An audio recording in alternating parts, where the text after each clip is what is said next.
14:12 local time. Black Sea. The Black Sea looked calm from above, a wide, empty stretch of water reflecting pale winter sunlight, deceptively peaceful. High above it, a US Navy MQ-9 Reaper drone cruised silently along a pre-planned surveillance route, its sensors sweeping hundreds of kilometers at once. The drone was unarmed, unmanned, operating in international airspace, routine, until a Russian radar sweep cut across its flight path. The shadow below, far beneath the drone, slicing through the dark water, moved a Russian Admiral Grigorovich-class frigate. Its deck was quiet, its weapons covered, but its radar mast rotated steadily, locking, releasing, locking again. Inside the ship's combat center, operators tracked the drone's signature with growing irritation. According to unverified OSINT chatter, the Russian ship had been operating under heightened alert after detecting increased NATO surveillance activity earlier that morning. Whether the drone was connected to that activity remains unclear. What is clear is that the Russian captain decided to act. First contact, radio warning, 14:18 hours. A sharp transmission burst across emergency aviation frequencies. Unidentified aerial vehicle. You are approaching a restricted military zone. Alter course immediately. The MQ-9, of course, did not respond. It couldn't. The drone's operators, sitting thousands of miles away, monitored the signal quietly, noting its tone and strength. They didn't divert, because under international law, the drone had every right to be there. The Russian escalation. 14:22 hours. The Russian frigate increased speed. White wake surged behind its stern as it maneuvered directly beneath the drone's projected flight line. The ship's fire control radar activated briefly, not locking, not guiding, but illuminating the airspace above. A deliberate message. The drone's sensors picked it up instantly. Back at the US Operations Center, analysts leaned forward. "That's aggressive," one murmured, "but still below the threshold," another replied.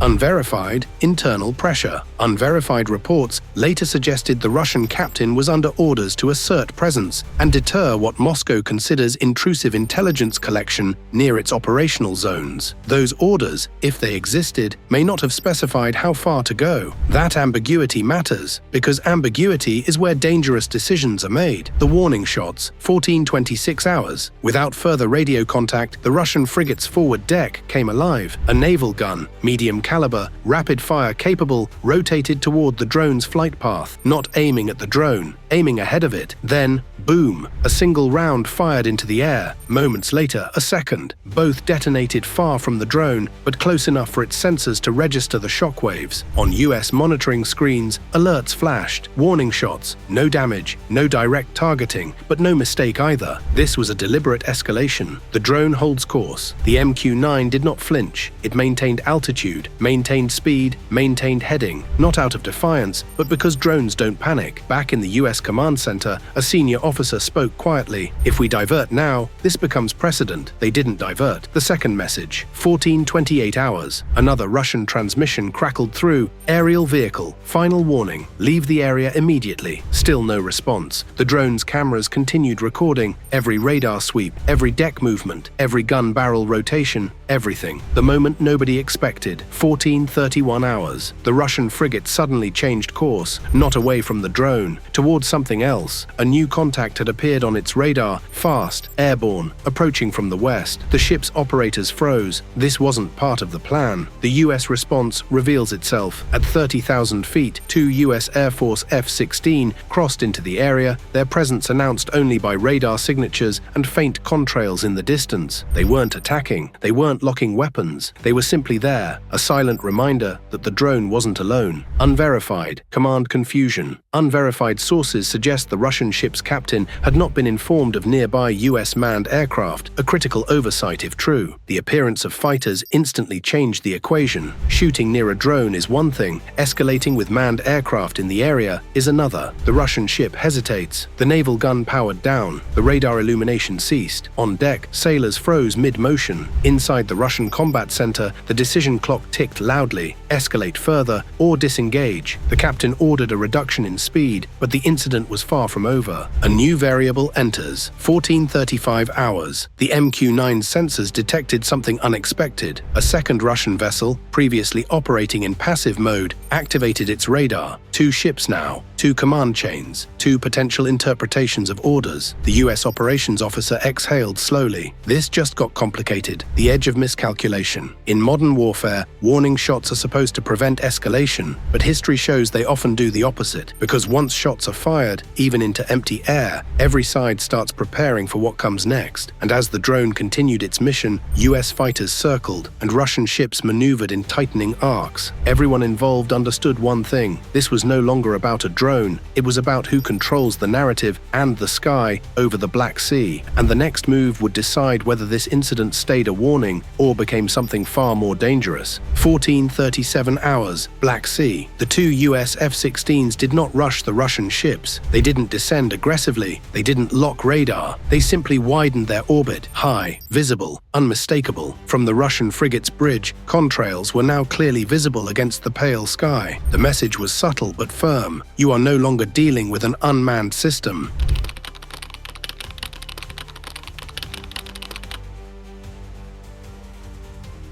The second Russian ship moves. The newly revealed Russian vessel, a smaller corvette operating with minimal emissions, adjusted course to close the gap with the lead frigate. Two hulls, two radars, overlapping fields of fire. Inside the Russian combat center, operators exchanged uneasy glances. This was no longer a localized warning. This was turning into a multi-asset confrontation. Unverified, the EW blip. At 1440, analysts monitoring the MQ-9's telemetry noticed something strange. A brief signal dropout, not total loss, not catastrophic, just enough to raise eyebrows. Unverified reports later suggested a localized electronic interference burst, possibly radar-related, possibly accidental, had briefly affected the drone's downlink. The MQ-9 recovered instantly, but the implication was serious. Someone had tested the boundary again. The US draws a line, quietly. The US Operations Center issued new instructions to the F-16s. Hold high cover, do not descend, do not engage. Remain present. Presence, not provocation. The F-16s complied, tightening their orbit and allowing their radar signatures to remain unmistakable to any ship below. The MQ-9 stayed on course, still recording, still calm, still legal. The Russian command dilemma. On the Russian frigate, the captain faced a narrowing set of options: fire again and risk escalation with manned aircraft nearby, attempt to force the drone down, a direct act of hostility, or disengage and concede narrative ground. According to unverified regional reporting, the captain requested guidance from higher command. The reply, if it came, was not immediate, and silence, in moments like this, is dangerous. The closest call, 1444 hours. The corvette's gun briefly slewed upward, not firing, just aligning. The F-16s reacted instantly, widening separation and adjusting altitude, defensive, not threatening. In the MQ-9 control room, one analyst whispered, "If that gun fires again, this goes political in minutes." No one disagreed. The turning point, 1446 hours. The lead Russian frigate altered course, 5 degrees to port, then another 5. Not a retreat, but a de-escalation vector. Speed dropped, radar emissions softened. The corvette followed suit. The warning guns remained silent. The US aircraft held their pattern, refusing to chase or crowd. This wasn't victory, it was containment. Unverified, the call from Moscow. Later, unverified intelligence claimed the Russian task group received direct instructions to avoid further escalation